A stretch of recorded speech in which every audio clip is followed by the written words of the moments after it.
Well, another race hoax has already been debunked. Isn't it great how quickly these things can be swept under the rug? Because, for the average person, it was totally obvious that old Bubba Watson was totally BSing when he said that he found a noose hanging in the bay of his garage in the pits.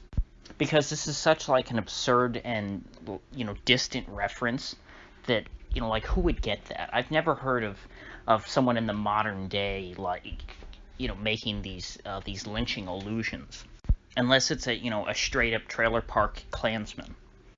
So just the idea of someone who works in NASCAR for one of these teams or whatever that would have access to this area, going and tying a noose of all things and hanging it in his bay, that should be deemed as implausible on its face at the very least. Nevertheless, this didn't stop the grifters over at Conservatism Inc. from jumping on the bandwagon to signal to the left just how anti-racist they are, and saying how they stand with Bubba Watson, this successful NASCAR driver, who really needs Conservatism Inc.'s help. This poor, oppressed, successful race car driver. But of course, it's not like they were they were jumping on this bandwagon because they really just wanted to support the guy. It's that they wanted to get in on the grift. Because the reason, I guarantee you, why Bubba Watson would have went out and made this claim is so that people like me who had never heard of the guy and who don't watch NASCAR would talk about him. He's going, off the mantra that all publicity is good publicity, and so he just wanted to get his name in the news. And congratulations, you did that, Bubba. And so when you see folks like Ben Shapiro or Nikki Haley or anybody else jumping on these kinds of bandwagons and talking about how bad it is, that you tie a noose and hang it in a black man's garage, which, by the way, Bubba Watson is one of those black people to where, he has to tell you that he's black or else you don't realize that, because he doesn't look very black. It's kind of like Cory Booker. I guess Bubba Watson's, not quite as white-looking as Cory Booker, since, he does have kind of the scruffy, more curly hair. But, let's just say he's no Samuel L. Jackson or anything like that. He's not clearly a black person.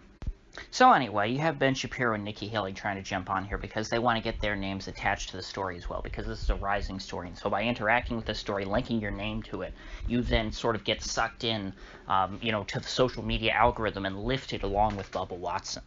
It's literally riding on the coattails of a race hoaxer. And the illusions, or not the illusions, the outright, conflation of Bubba Watson with Jesse Smollett almost immediately on the part of, ordinary Americans on the internet, was quite apropos. I mean, you really have to really have to be an idiot to fake the same sort of dumb hate crime as Jesse Smollett. I guess at least he didn't throw in the thing about the two MAGA hat-wearing guys coming in and saying, "This is MAGA country," which, by the way, would have been more believable in Talladega than it was in Chicago when Jesse Smollett said it. It's actually too bad that Jesse Smollett already used the "This is MAGA country" line, because if Bubba Watson had said that and said that somebody threw a noose around his neck and said, "This is MAGA country," that could have been somewhat believable. But instead, the idea that some secret Klansman just went in and tied a noose and and hung it in his bay, it was just too good to be true. And the FBI concluded as much. It's actually kind of ridiculous. They had 15 FBI agents go and investigate this, which I'm glad they did, because when you have something this stupid, you need to have the most professional-looking investigation possible, and in a matter of like minutes. Although technically hours, but I'm sure it was minutes they got there and are like, huh. So this is what he was talking about. They concluded that Bubba's noose that he was so worried about, I'm putting noose in scare quotes, was just the rope to pull down the garage door. Now, how great is that? And they also said that the noose had been there since at least 2019. Now, of course, it wasn't a noose. You tie the rope that hangs from a garage door on a loop so that you can pull it down, or on any bay door. It doesn't have to be a garage. For example, my family has a storage unit that occasionally I have to go and help them clean out and things like that, and move things around. And on that storage unit, on the bay door, there's the same thing. There's a rope coming down with a loop around it. That's just so you can grab it with your hand. It makes it easier than just having a straight rope. And of course, Bubba knows this, and he just decided to lie for the heck of it, because it got his name in the news. And he was successful in that. And, you know, since he knew that he was wrong to begin with, that's why he's not apologizing now. He knew that it would come out that this was just a dumb, you know, fake hate crime. And so he's doubling down and saying, well, if you deny me, well, then you're questioning my integrity. Who are you? You know, acting like the tough guy. You know, and now, the Conservatism Inc. folk, now that the truth has come out, as if the truth wasn't obvious from the beginning, they can come out and doubly get their name back in the news, and ride the algorithm again by saying, oh my gosh, I'm so disappointed that I was lied to by Bubba Watson.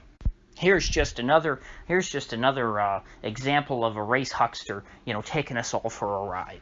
Isn't Bubba Watson terrible? So they get the press on both ends. They get the press on the initial thing by saying that, oh my gosh, racism is terrible. And then they can pile on Bubba Watson once everyone knows that he's a hoaxer. And so in other words, the likes of Ben Shapiro take no risks in life. They only go with what the conventional wisdom already is. And hell, in the case of Nikki Haley, I knew that from the day that she pulled down the first Confederate monument that started this whole cultural revolution. I remember the day very vividly, that there were people rioting, trying to pull down a Confederate flag, you know, in front of a Civil War memorial in South Carolina. And she said, you know what, times have changed. We just shouldn't have that there anymore. You know, yesterday, last week, that flag was fine, but now it's not okay. Instead of doing the honest thing and explaining that the reason why you have the flag there is to memorialize, you know, the poor, you know, soldiers who had to die in that war, who obviously had no interest in, you know, defending slavery and everything like that, and had to fight because there was a war going on in their country. And that's what you do. If your country gets invaded, if your village is under attack or whatever, you have to fight, especially if the government has a draft running. You know, you don't have a fight. You know, could you imagine if you get drafted into a war that you didn't start, that you had no involvement in, and, you know, you die at the age of, like, 17. You get buried in a mass grave, and then 150 years later, some conniving politician decides to spit on your grave just because she thinks that it can get her a good news cycle. You know, so that you can serve as a stepping stone on her way up, you know, ascending to the presidency, which, you know, God willing, Nikki Haley will never achieve. Oh, and I wonder if any of the folks who decided to, you know, have that big parade for Bubba in this last race, which I heard about, where they had, like, you know, all the pit crew and all the drivers, you know, came out and clapped for him, and, you know, and showed how much they support him. I wonder if there will be an ounce of criticism from any of those people. I wonder if any of them will feel, you know, a little betrayed by their pal Bubba. You know, I would imagine that, you know, if this were a just world, you know, like, let's say if he was a white guy that did the same thing. Let's say we had equal treatment for people in our society. Next Sunday, he might get, you know, at the next race, he might get quite the admonishing from his, you know, his fellow drivers. But of course, I don't really blame Bubba Watson so much because he's an obvious grifter. And those people, you know, it's just how they are. You're never going to change a grifter. Once, you know, somebody who's like that, you just have to watch out for them. Those people exist. You know, it's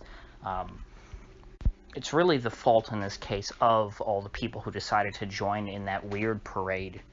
The people who pretended for 24 hours or so, or however long this hoax went on, that this wasn't total nonsense that he was spewing. The people who actually, you know, thought that it was feasible that in 2020 someone, you know, hung a noose in a black man's garage, you know, at Talladega Speedway. Those people, I think, should be ridiculed as a band of gullible idiots who think that we still live in the 1950s. So with that said, if you gained anything of value out of this video, I'd appreciate you clicking that like button and sharing this video. And if you haven't already, please do subscribe, because I do upload every day and I'd hate to have you miss one. So I'll see you folks back here tomorrow.